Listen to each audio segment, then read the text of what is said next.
Captain Ella Martinez stood on the bridge of the EDF Intrepid, her eyes fixed on the main screen.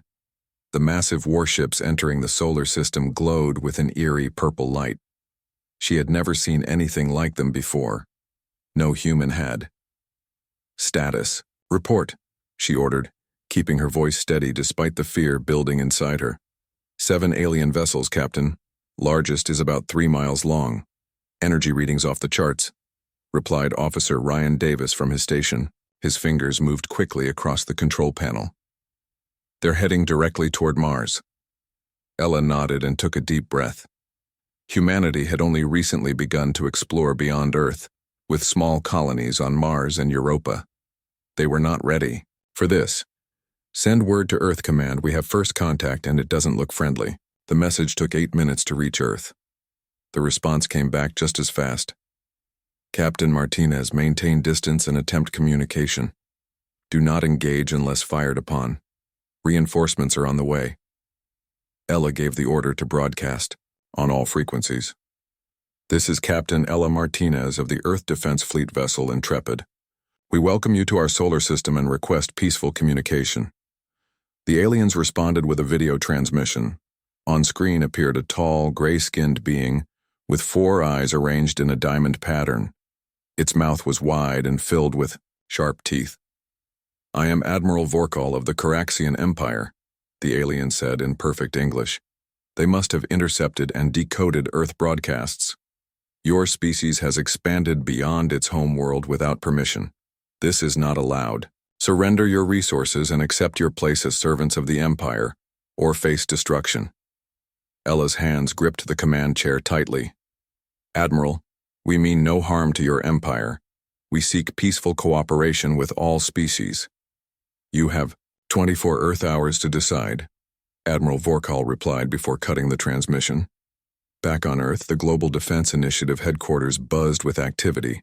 Military leaders gathered around a large table, reviewing what little information they had about the Caraxian ships. Dr. Nathan Cole slammed his fist on the table. "We're not ready for this kind of confrontation. Our ships are basically flying tin cans compared to theirs." General Frank Phillips frowned at the scientist. "Then what do you suggest, Doctor? Surrender?" "No," Nathan said, pulling up schematics on the main screen. "I suggest we deploy the prototype weapons from Project Sundown.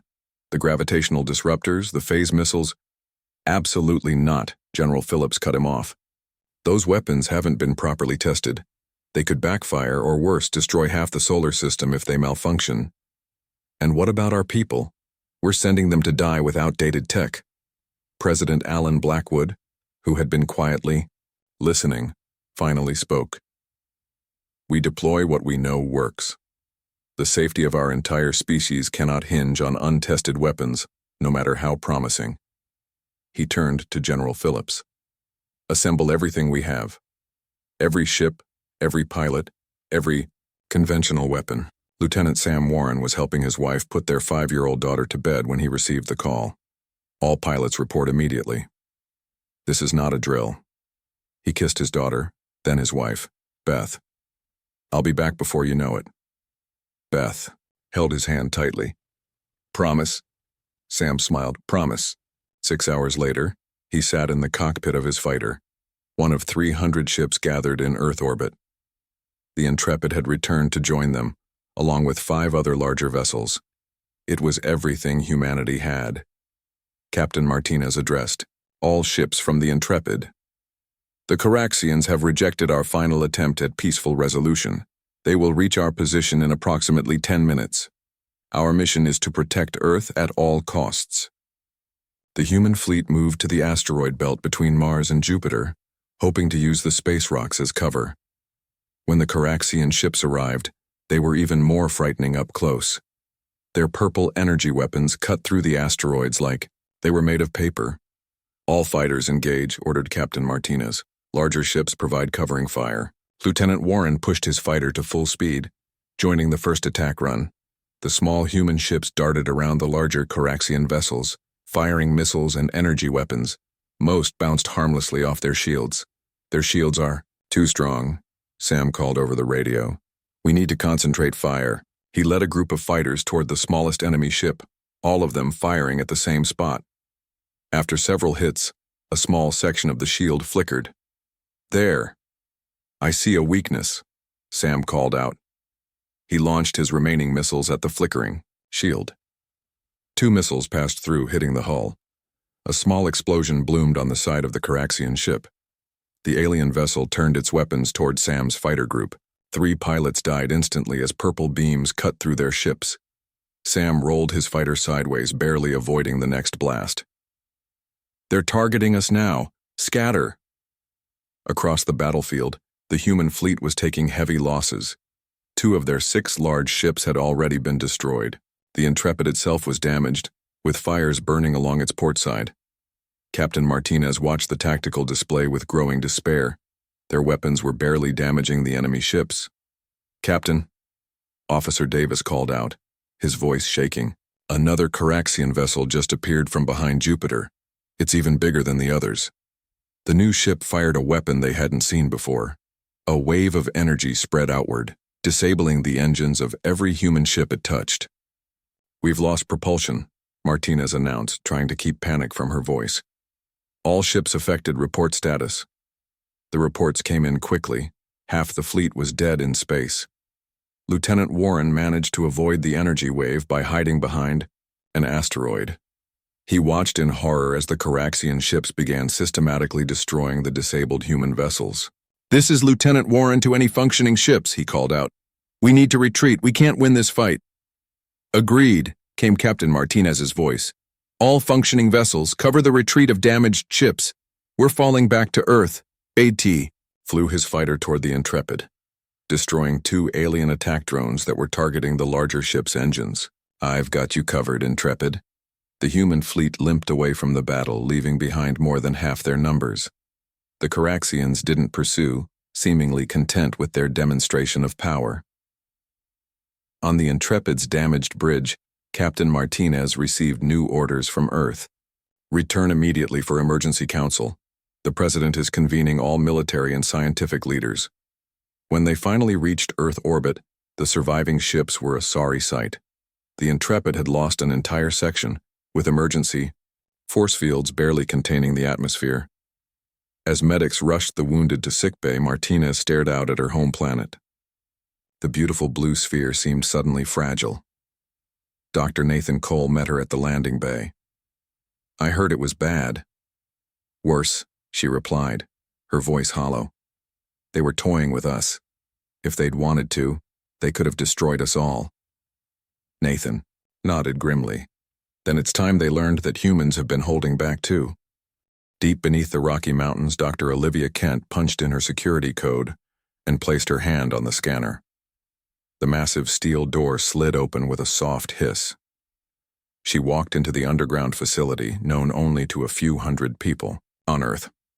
"Status report," she demanded as she entered the main lab. Her assistant, Greg Foster, looked up from his computer. "All systems are stable. The gravity bombs are ready for deployment.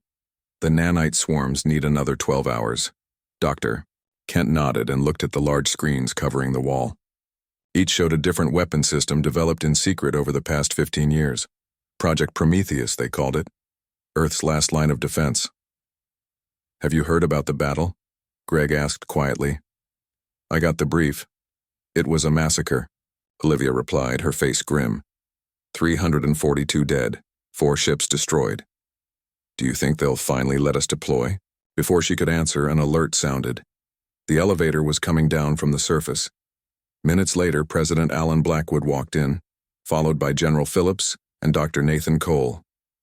"Dr. Kent," the president said, his face showing the strain of recent events. "I believe it's time we had a serious conversation about your weapons." Olivia straightened up. "Follow me, sir." She led them to a large room with a circular table in the center. Above it floated a holographic display showing Earth and the approaching Caraxian fleet. "What we've been keeping from most of our military is that human science took a very different path than alien technology," Olivia explained. "While they focused on energy weapons and faster-than-light travel, we explored other areas." She tapped on a control panel, and the hologram changed to show a small metal sphere. This is a gravitational disruption bomb. When activated, it creates a controlled singularity, a mini black hole that lasts for 3 seconds. Anything within half a mile is crushed to the size of a pea. General Phillips raised his eyebrows. And you're certain you can control these? We've run over 2,000 tests in isolated space. The math is solid. She switched the display again. Tiny silver dots filled the screen, moving like a swarm of insects. These are our nanite swarms. Each nanite is smaller than a human cell, but they work together. They can eat through any material we've tested, including the alien metal we recovered from the Mars crash site 5 years ago. President Blackwood watched with growing concern. Why wasn't I informed of these developments when I took office? Dr. Cole answered that one. Because these weapons break every international treaty we've ever signed. They're planet killers, sir. No, Olivia corrected. They're star killers. If deployed incorrectly, they could destroy our entire solar system. The room fell silent as the weight of her words sank in. How quickly can they be deployed? The president finally asked. The first-generation weapons could be loaded onto ships within 24 hours. The more advanced systems would take longer. General Phillips shook his head. The risk is too great. If these weapons malfunction, the risk of extinction is greater, Olivia cut in. The Caraxians aren't here to make friends. You saw what their scout ships did to our fleet. Their main armada will be here in a week. President Blackwood stared at the holographic display for a long time. Finally, he nodded. Begin loading the safest of these weapons onto our remaining ships. We need every advantage we can get. Meanwhile, Lieutenant Sam Warren woke up in a hospital bed. His head throbbed with pain. The last thing he remembered was docking his fighter on the Intrepid after covering their retreat. Easy there, a woman's voice said. He turned to see a doctor checking his vital signs. I'm Dr. Diana Cruz, she told him. You collapsed after landing, likely from the G-forces you experienced during combat. Sam tried to sit up. I need to get back to my ship. The Caraxians aren't attacking right now, Diana finished for him. You have time to recover. How many made it back? Sam asked, dreading the answer. Diana's face softened. Less than half the fleet. I'm sorry. Sam closed his eyes, thinking of all the pilots he'd trained with, flown with, friends who were now gone. There's something else you should know, Diana said, lowering her voice. I'm not just a medical doctor. I've been brought in to help adapt our ships for new weapon systems. New weapons? What kind? Diana looked around to make sure no one was listening. The kind we hoped we'd never have to use. In a secure facility on the other side of the world, a man named Joe Miller was being briefed for the most dangerous mission of his life. Joe was a spy, though his official title was Diplomatic Observer. The translator tech has been implanted, his handler explained. It should allow you to understand the Caraxian language within a few days of exposure. Joe touched the small bump behind his ear. And my cover? You're a maintenance worker on a captured human vessel. The Caraxians have been taking prisoners to study us. Your job is to get into their command structure and find out their plans. Joe nodded. He knew the chances of coming back were slim. One more thing, his handler added. If you hear anything about a second fleet, that's priority information. We need to know their full strength. 20 hours later, Joe was on a small stealth ship heading toward the Caraxian position in the outer solar system. The ship was designed to look like debris from the recent battle. Back on Earth, Captain Ella Martinez was called to a classified briefing at the Pentagon. She was surprised to find Dr. Olivia Kent waiting for her.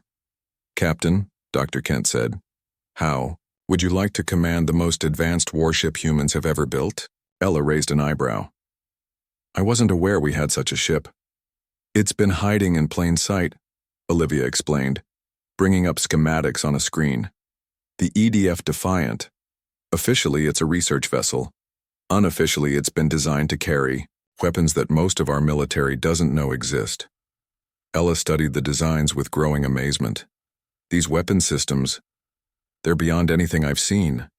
That's because they've been classified above top secret for 15 years. Only a handful of scientists and military personnel know about them.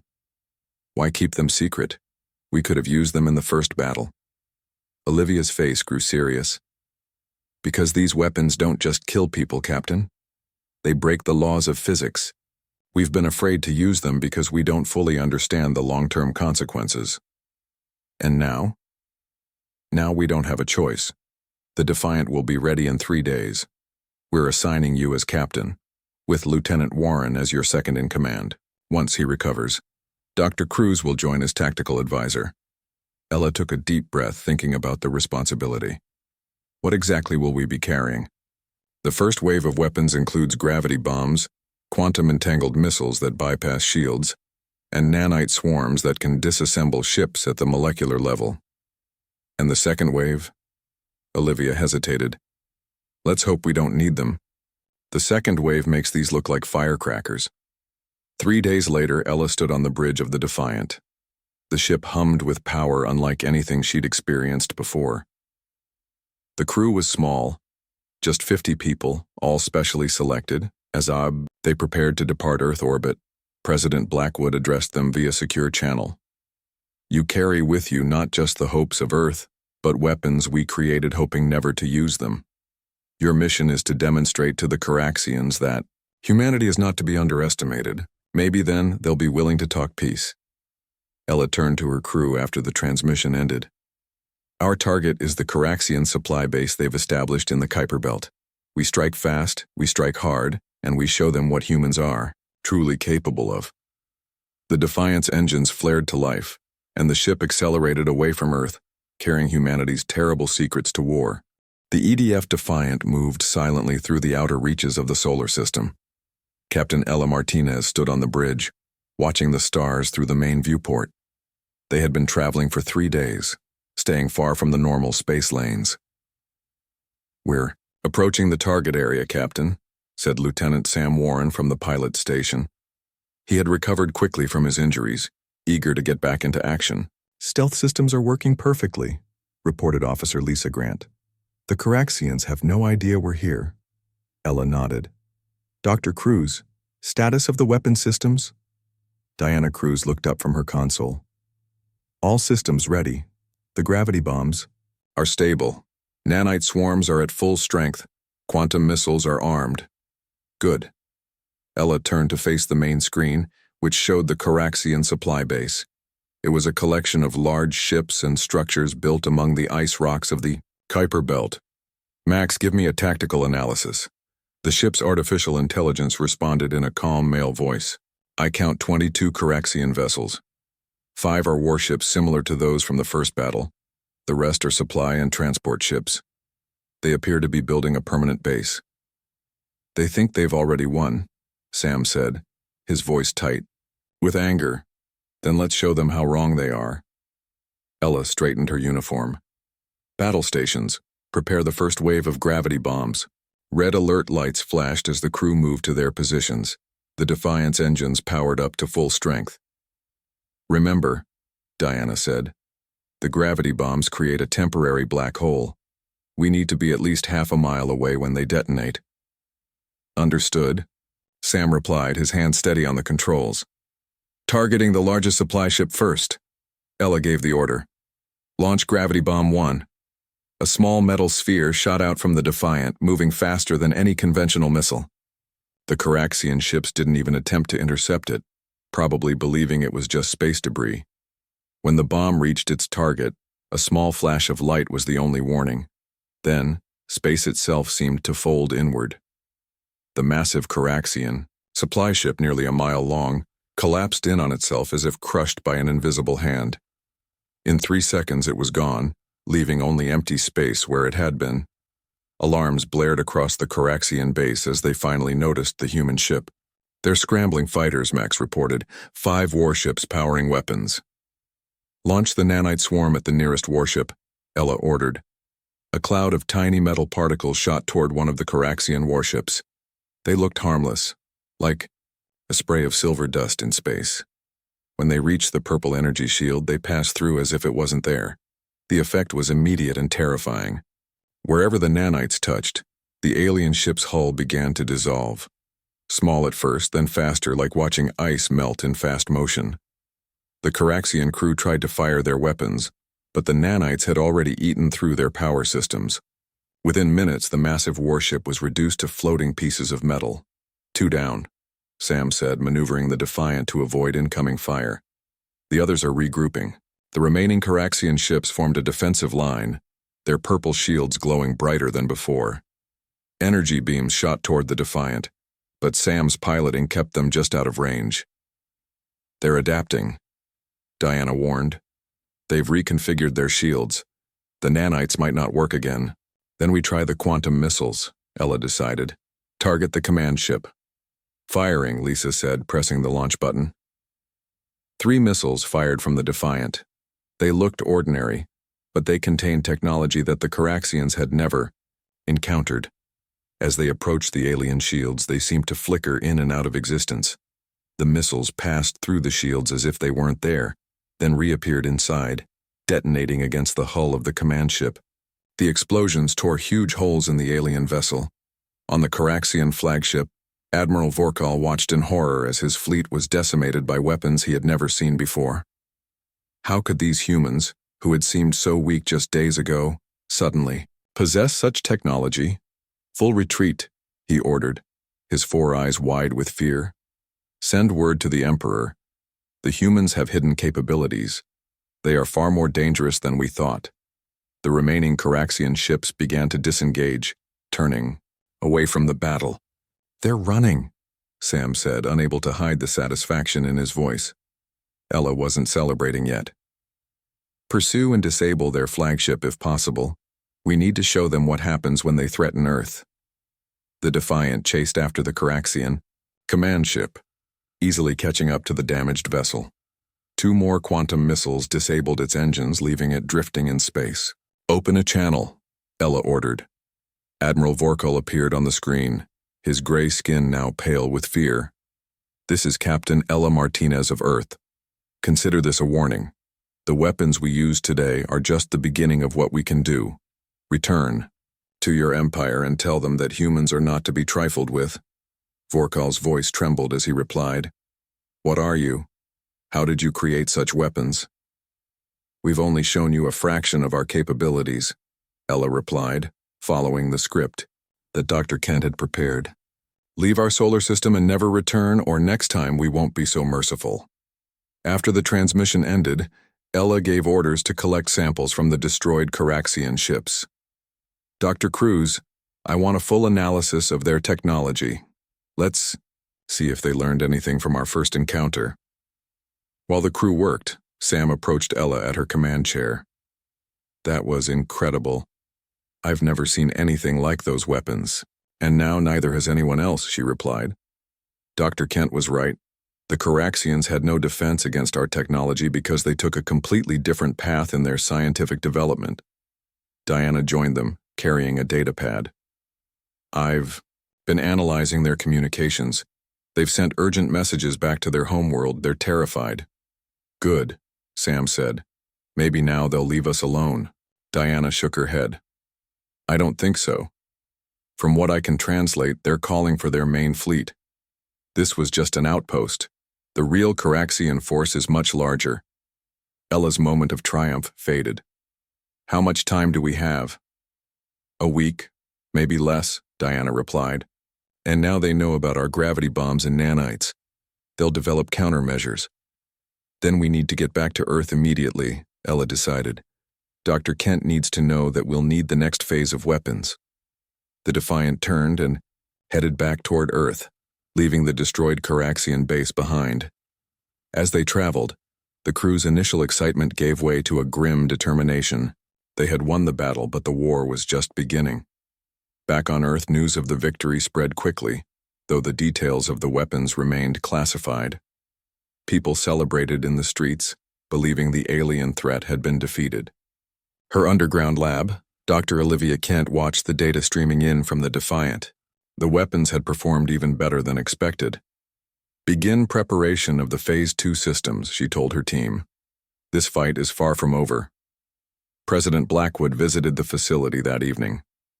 The people are celebrating, he told Olivia. Should I tell them the truth? Not yet, she advised.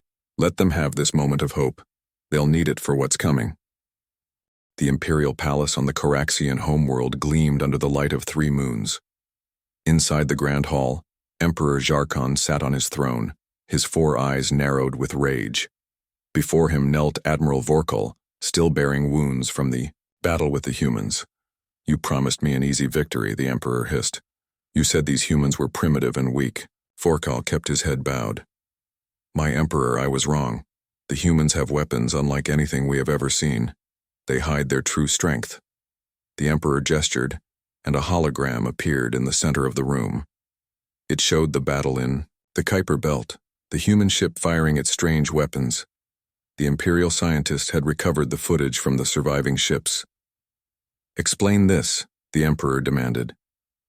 The chief scientist, Mekthar, stepped forward. His thin body seemed to tremble under the Emperor's gaze.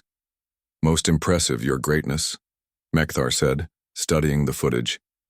"The first weapon creates a temporary distortion in space-time, a controlled singularity." "A what?" growled the Emperor.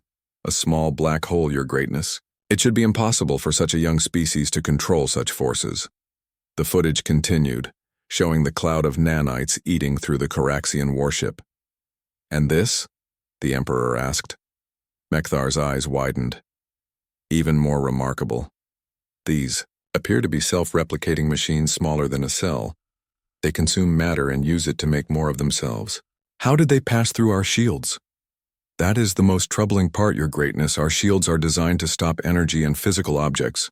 These operate on a scale our shields simply ignore." The Emperor rose from his throne, towering over everyone in the room. "You tell me that a species that has barely left its own planet has technology that makes our 1,000-year empire look primitive?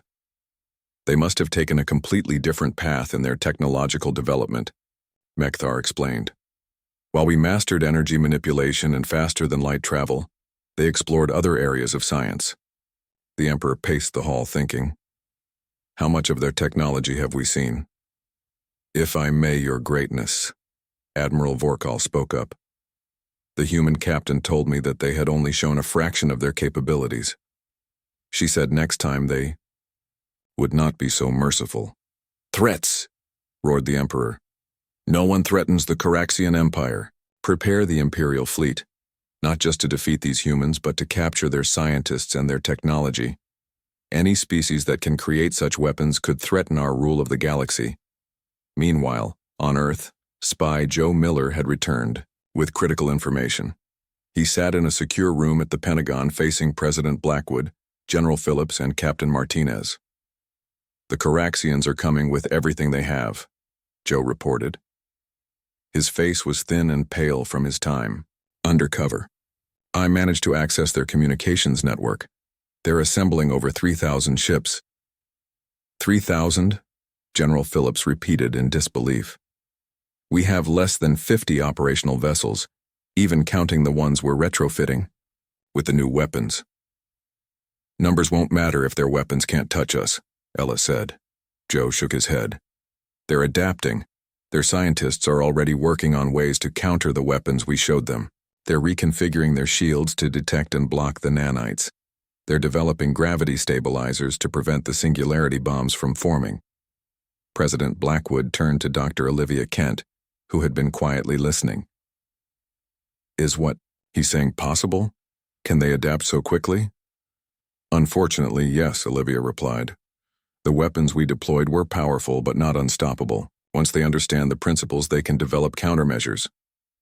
"Then what options do we have?" Blackwood asked. Olivia hesitated, then pressed a button on her tablet.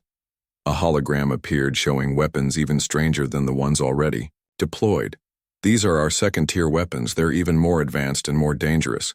We've been hesitant to use them because they push the boundaries of physics even further." "What do they do?" asked General Phillips. "This one," Olivia said, pointing to a device that looked like a small satellite, "can accelerate the entropy in a targeted region of space. Essentially, it makes time move faster in that area. A ship caught in its field would age thousands of years in seconds." She moved to the next image. "This creates tears in space-time. Anything caught in the tear simply ceases to exist in our universe." The room fell silent as everyone contemplated the implications. "And you're certain these weapons work?" Blackwood finally asked. "We've tested them in isolated conditions," Olivia replied. "But there's always risk. These weapons don't just kill people, Mr. President. They violate what we understand about the fundamental laws of physics." "If we use these," General Phillips said slowly, "what does that make us? Are we any better than the Caraxians if we deploy such terrible weapons?" "It's not about being better," Joe Miller cut in. "It's about surviving. The Caraxians won't stop until they've either destroyed us or taken our technology for themselves." At that moment, Lieutenant Sam Warren and Dr. Diana Cruz burst into the room. They had been on a scouting mission with the Defiant. "We found something," Sam announced. "A Caraxian research vessel studying the debris from our battle. We managed to capture it intact," Diana added, excitement in her voice. "We've been analyzing their data. They've already developed partial countermeasures against our gravity bombs and nanite swarms." "How long until they're fully protected?" asked President Blackwood. "A few days at most," Diana replied. "But there's something else. We found information about their main fleet. It's even larger than we thought, and it's commanded by the Emperor himself." "The Emperor?" Joe looked shocked. "That never happens. He must see Earth as a serious threat to his power." President Blackwood stared at the holographic weapons for a long time. The weight of the decision was visible on his face. "Dr. Kent, begin. Preparation of the second-tier weapons. We'll deploy them only if absolutely necessary." He turned to Captain Martinez. "The Defiant will lead our fleet. Your mission is to attempt one more diplomatic solution before we commit to all-out war." "With all due respect, sir," Ella replied, "the Caraxians don't seem interested in diplomacy. Perhaps not before, but now they've seen what we can do. Make it clear that what they've witnessed is just the beginning of our capabilities." After the meeting, Sam and Diana walked through the halls of the Pentagon together. "Do you think it will work?" Sam asked. "Trying to scare them into peace?" Diana shook her head. "From what I've seen of their culture, the Caraxians respect strength, above all else. They won't believe in weapons they haven't seen demonstrated. Then we might have to use them." Sam looked troubled by the thought. "Those second-tier weapons, they sound more like doomsday devices than military technology." "That's exactly what they are," Diana replied quietly. "Weapons we created hoping never to use them." Back in the meeting room, Olivia approached President Blackwood, who stood alone staring at the holographic displays. "There's something I haven't told the others," she said in a low voice. "The second-tier weapons aren't our most advanced technology." Blackwood turned to her in surprise. "What are you saying?" "There's a third tier. Weapons so powerful and dangerous that only 5 people on Earth know they exist." She took a deep breath. "If we have to use those, Mr. President, we might save humanity, but lose our souls in the process."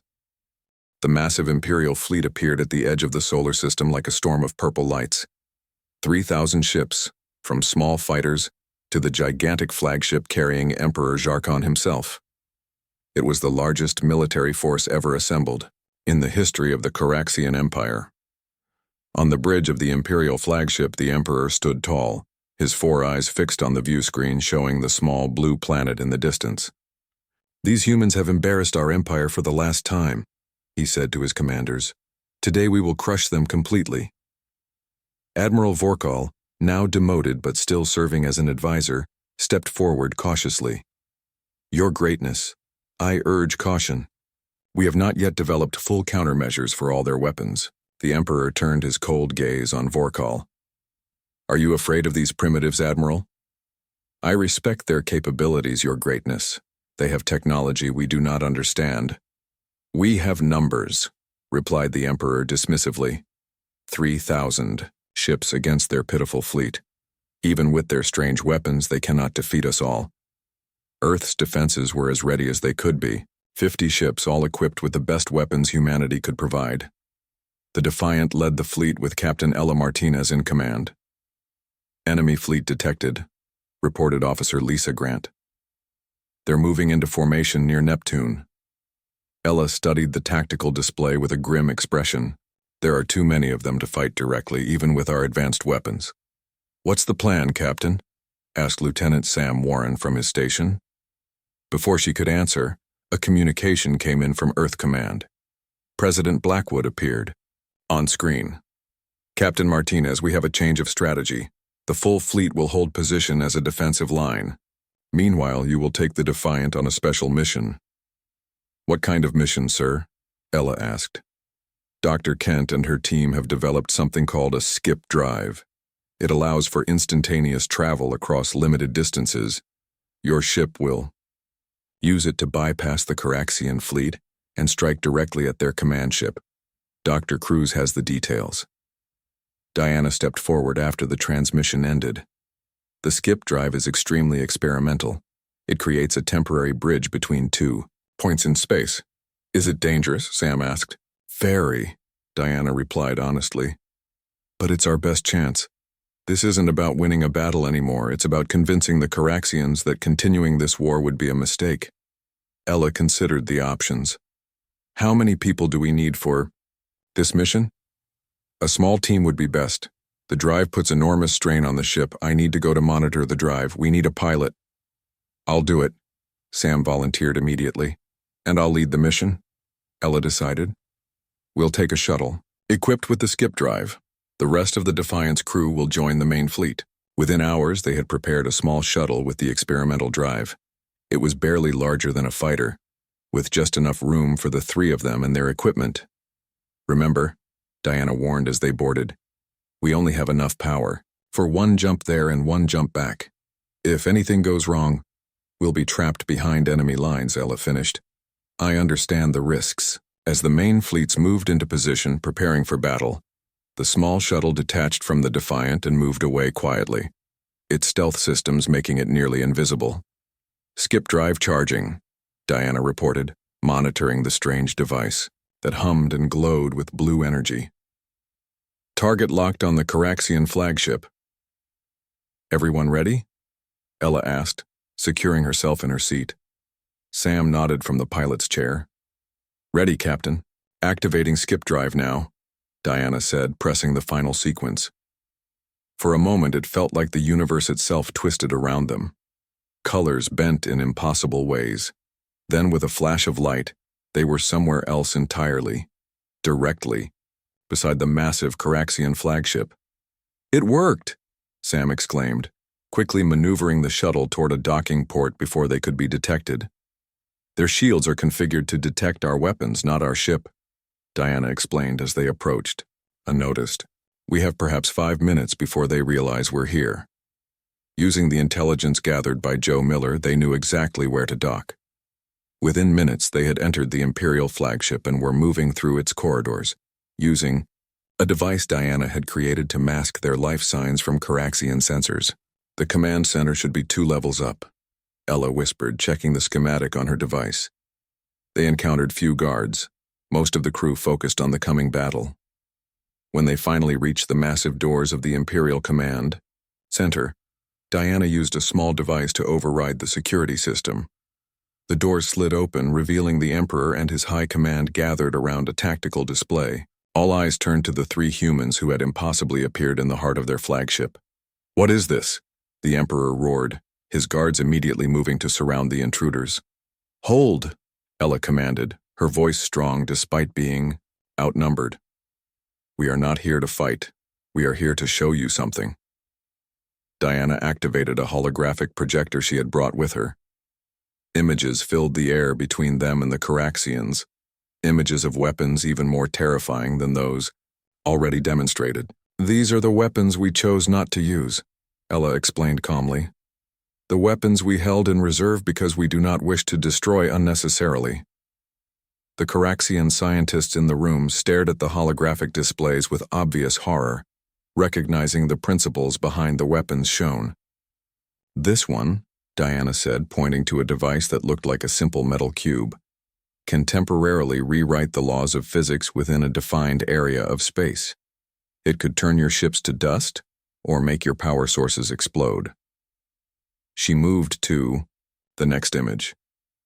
This creates tears in the fabric of reality itself. Anything caught in its effect would cease to exist in our universe. Lies, the Emperor said, but his voice lacked conviction. No species could develop such technology. We did, Ella replied, but we chose not to use it. Humanity doesn't seek to destroy, only to defend. We came here today to show you that continuing this war would be a mistake for both our peoples. The Emperor stared at the humans. His 4 eyes narrowed in calculation. If you possess such weapons, why come here?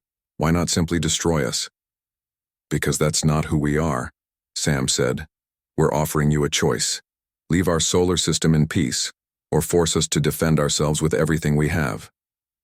One of the Caraxian scientists approached, the Emperor. Your Greatness, if these weapons are real, they could threaten not just our fleet but our entire civilization. They are real, Diana confirmed, and we have others that make these look primitive. A tense silence filled the command center. Finally, the Emperor raised a hand. Lower your weapons, he ordered his guards. I wish to speak with these humans. Diplomatically. Hours later, the small shuttle returned to the human fleet, which had been waiting in tense anticipation for news of the mission. When Captain Martinez reported their success, cheers erupted across every ship. A ceasefire was negotiated, followed by the first formal diplomatic talks between humanity and the Caraxian Empire. The terms were simple. Earth would be recognized as sovereign territory, and humans would be free to explore and colonize within their own solar system. In return, they promised never to use their most devastating weapons against the Caraxians. 2 weeks later, President Blackwood addressed the United Nations. Today marks a new chapter for humanity, he announced to representatives from every nation. We have faced our first contact with an alien civilization and emerged not just intact, but respected. The Caraxian Empire, which has conquered hundreds of worlds, now treats us as equals. In the audience, Sam and Diana sat together, their hands intertwined. They had grown close during their shared ordeal. What happens to the weapons now? Sam whispered. Dr. Kent is sealing away the most dangerous ones. Diana replied quietly. Hopefully, we'll never need to use them again. On the other side of the galaxy, Emperor Jarkon received reports from his ambassadors throughout known space. Word had spread quickly. The humans of Earth had defeated the mighty Caraxian Empire without even using their best weapons. The galaxy is changing, he told his advisors. For 1,000 years we have ruled through fear and military might. Now we face a species that could destroy us, yet chose not to. He looked out at the stars visible through the palace windows.